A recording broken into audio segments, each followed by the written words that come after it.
One of the biggest challenges for coaches wanting to become ICF certified is preparing and passing the ICF exam.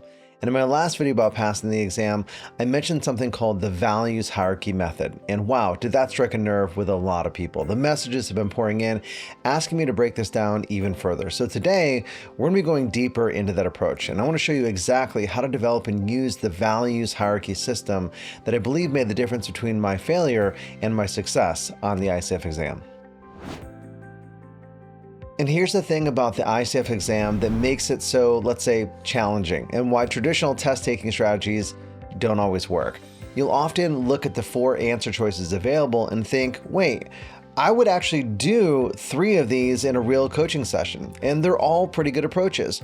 Or worse, you look at them and think, I wouldn't do any of these exactly as written, but I have to pick the best and the worst anyway. And this is where most people get stuck. They try to answer based on what they would do as a coach, but that's not what the ICF exam is testing. The exam is testing what the ideal ICF coach would do based on the ICF's specific values and frameworks.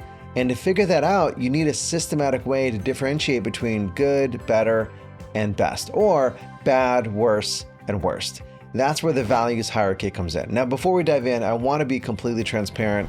These values hierarchies are based on my personal observations and experience with the exam. They haven't been validated or endorsed by ICF in any way. ICF doesn't publish the specific criteria they use to determine the best and worst answers. So this is my interpretation of the patterns I noticed while preparing for taking the exam. Your experience might be different, and you should use these strategies as one tool among many in your preparation toolkit, not as gospel truth. In other words, what worked for me might not exactly work the same for you, and that's totally normal. The values hierarchy method is simple in concept, but powerful in practice.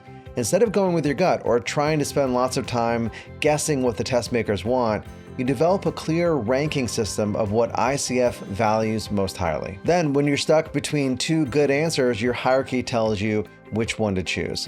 When you're trying to pick the worst out of 4 bad options, again, your hierarchy shows you which ICF principle is being violated most severely. And to help you understand and apply this, I'm going to be sharing with you 3 specific hierarchies that I developed to help me pass the exam, and then show you how you can create your own. The first hierarchy that I identified in my preparation was emotions over actions. And here's what I noticed. When I had answer choices where some focused on exploring feelings and emotions and others focused on taking action or solving problems, ICF consistently preferred the emotional exploration, which, if you think about it, it makes sense. Diving into problem solving without internal exploration is missing a big opportunity for growth, which relates to ICF core competency number 5, maintains presence, and ICF competency number 7, evokes awareness. So consider this scenario. A client comes into a session visibly upset after a difficult conversation with their team. They're expressing frustration and say they want to fix the situation immediately. What should the coach do? Here are the choices. Option A, ask the client to develop a plan for addressing the team issues in the next week. B, invite the client to explore what emotions are coming up for them right now. C, suggest the client schedule individual meetings with each team member. Or D, help the client identify specific communication strategies to use going forward. The challenging part to many people, including myself, is that each of those answers might be completely fine depending on where you are in the coaching process. But we need to find the best. So consider the answers. Looking at these choices, A, C, and D are all action-focused. They're all about doing something to solve the problem. B is emotion-focused. It's about exploring the client's internal experience. So using the emotions versus actions hierarchy, B would likely be the best answer because of ICF values of staying present with the client's emotional experience rather than jumping immediately into problem-solving mode. Okay, so if we say that B is best, now the hard part, which is the worst. Now, I've been in classes and in mentoring where we've discussed the intricacies of one question like this for 20 to 30 minutes. So I'll spare you that level of detail. This is not a standalone test prep course. Instead, let's use this as an opportunity to think through additional hierarchies. As I read the answers, I would pick C as the worst. Suggest the client schedule individual meetings with each team member. Now, why? Because in this scenario, the coach is advising and prescribing action which violates ICF's stance against directing the client. Based on that, we identify another hierarchy, which is client-directed over coach-directed. So as you prepare and go through the practice exams, use the best and worst choices when possible to help you expand your list of values hierarchies. And again, I want to be clear, this doesn't mean that action is always wrong, but when you're stuck between a good emotional exploration approach and a good action approach, I would go with the emotions. The second values hierarchy I want to share with you is exploring versus telling. ICF consistently favors responses that invite the client to explore and discover their own insights rather than the coach providing information, advice, or direction. And here's what I mean. Here are some examples of exploring approaches. Invite the client to explore. Ask the client what they notice, or encourage the client to reflect on. Here are some telling approaches. Share with the client that. Advise the client to, or suggest the client consider. And let me show you how this all plays out in an actual scenario. So for example, a client has been working on improving their leadership presence, but keeps struggling with the same challenges. They seem frustrated and ask the coach directly, "What do you think I should do differently?" Here are the answer choices. Option A, share observations about what successful leaders typically do in similar situations. B, invite the client to explore what has worked for them in past leadership challenges. C, suggest the client consider getting feedback from their team about their leadership style. Or D, ask the client what they think might be getting in their way. Now, looking at these choices, A and C are more of the telling approach. The coach is providing direction of suggestions, while B and D are more exploring approaches, and they invite the client to reflect and discover their own insights. So using the exploring versus telling hierarchy, D, in my opinion, would most likely be the correct answer because it keeps the client in the driver's seat of their own discovery process. The philosophy behind this is that clients are the experts in their own lives. When coaches provide answers or suggestions, they rob clients of the opportunity to develop their own problem-solving muscles and authentic solutions. So this connects to the ICF competency of number 7, evokes awareness, and ICF core competency number 6, listens actively. So for the worst answer in this scenario, using the exploring versus telling hierarchy, I would probably pick A. Share observations about what successful leaders typically do in similar situations. And the reason is that this is the most telling approach of the 4, because the coach positions themselves as the expert who has all the answers. And it completely bypasses the client's own insights and problem-solving abilities. It shifts the focus to external examples rather than the client's unique situation, and also falls into the classic coaching trap of advice giving. It violates the fundamental principle that clients are the experts on their own lives. And this essentially turns the coach into a consultant or trainer rather than a coach, which is exactly what ICF wants to avoid.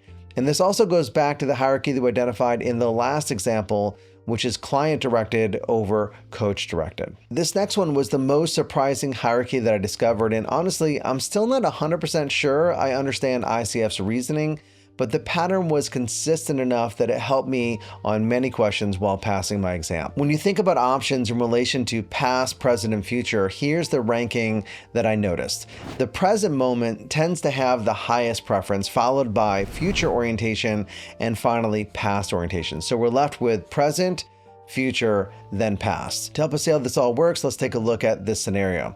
A client is feeling overwhelmed by a major decision they need to make about their career direction. They've been going back and forth for weeks and express frustration that they can't seem to figure this out. What should the coach do? Here are the answer choices. Option A, invite the client to explore what they're experiencing right now in this moment of uncertainty. Option B, ask the client to envision what their ideal career would look like 5 years from now. Option C, invite the client to reflect on their past career decisions and what factors helped them choose successfully.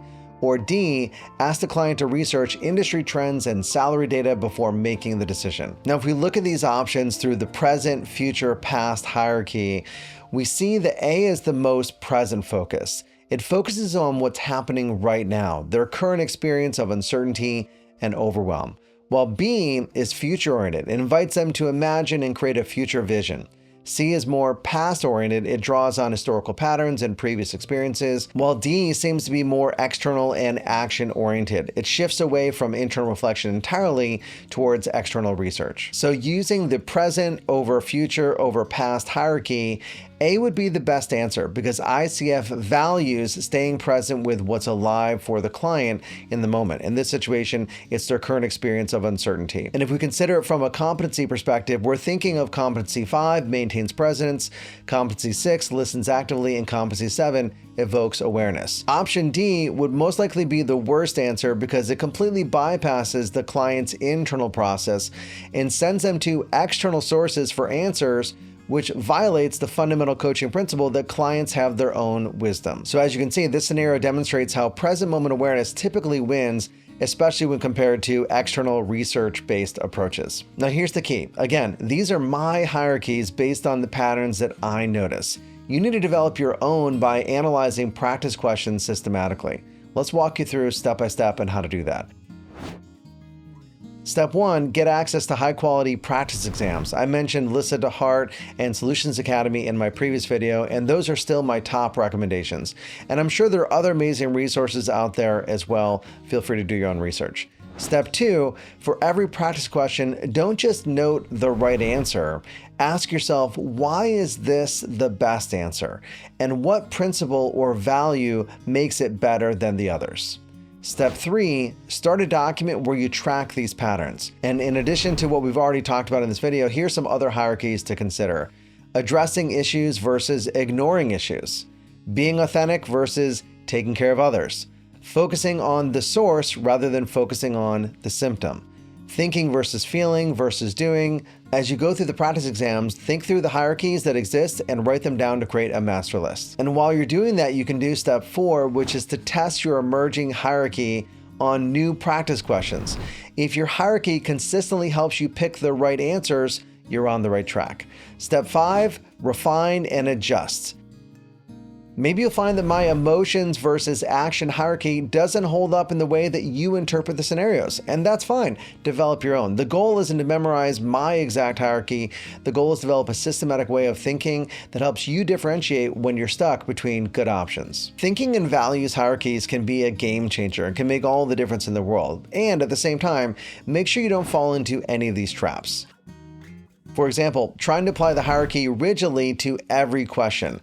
Sometimes the situation will override the hierarchy entirely, so use it as a guide, not an unbreakable rule. Here's another one. Forgetting that this is about what the ideal ICF coach would do, not necessarily what you would do in a given session. Your personal coaching style might prefer action over emotions, but that doesn't matter for the exam. Here's another one. Not practicing enough to internalize the hierarchy. This needs to become second nature because you won't have a lot of time to consciously think through the hierarchy on every single question during the actual exam. And mistake number 4, ignoring the specific situation details that might change the hierarchy. Always read carefully for contextual clues that might shift the priority. So there you have it, the values hierarchy method that multiple viewers said was the most helpful part of my last ICF exam video. And I want to hear from you. Which of these hierarchies resonates most with your understanding of ICF coaching? And I'd also love to hear if you've identified hierarchies of your own that we haven't even talked about. And if this video helps you to pass your ICF exam, please come back and let us know. I'd love to help you celebrate those wins with you. Best of luck on the exam. That's it for this one. Until next time, develop yourself, empower others, and lead by example.